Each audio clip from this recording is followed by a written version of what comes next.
Þetta eru Nína og Bruno. Þau búa í SOS barnaþorpi í Keníu og ætla að sýna okkur þorpið sitt. Fyrst fáum við að kíkja inn í húsi til þeirra. Við byrjum í eldhúsinu. Hér elda þau matinn. Ein af uppáhaldsminningum Nínu er frá því jólin þegar fjölskyldan er öll saman komin í eldhúsinu til að elda með mömmu.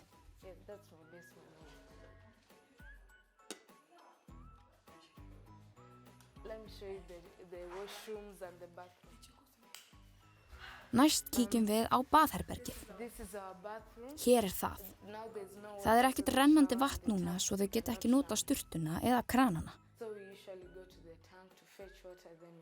En þá fara þau út að vatnstanki til að ná sér í vatn.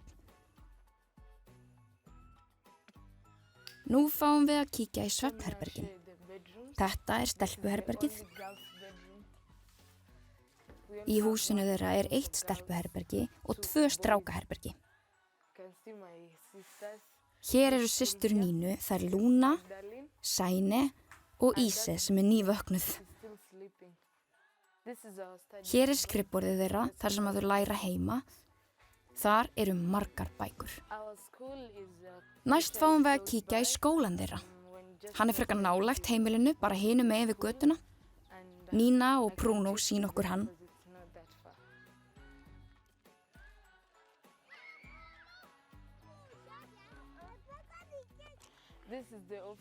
Hér eru 2 skrifstofur sem kennararnir vinna á, bæði hér og svo aðeins lengra þarna.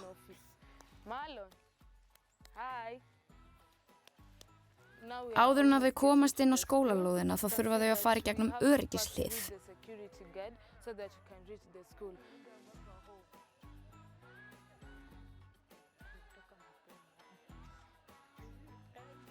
Þetta er aðalskrifstofan í skólanum. Hér fara kennararnir inn og út. Nína og Bruno hitta ritara skólans og tónlistakennaran sinn.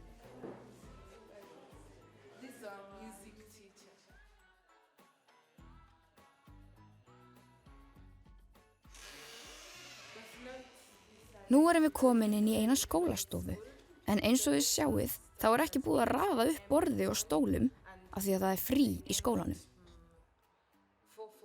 Venjulega byrjar kennslan klukkan 8 á morgnana og lýkur ekki fyrr en klukkan 4:30.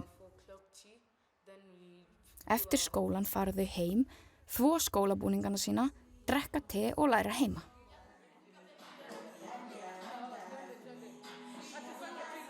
Nínu finnst mjög gaman að dansa með vinum sínum í frítíma sínum og það gera þau hér.